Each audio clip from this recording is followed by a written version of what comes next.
Hello friends, in this video I'll show you how to zoom in and out Microsoft Excel window. Like and subscribe, support this channel. Let's get started.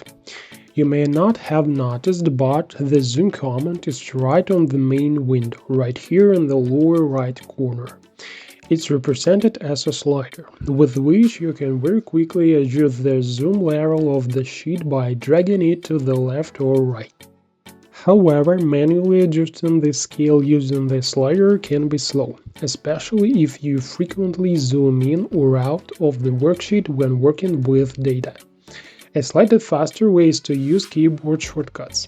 To zoom in, use Ctrl, Alt and plus sign keys. And to zoom out, use Ctrl, Alt and minus sign.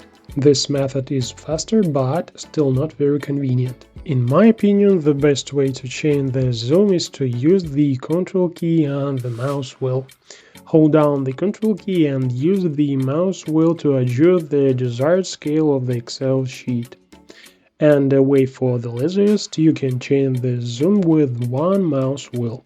Hover the cursor over the zoom slider and simply turn the mouse wheel in the desired direction to zoom in or out of the Excel sheet.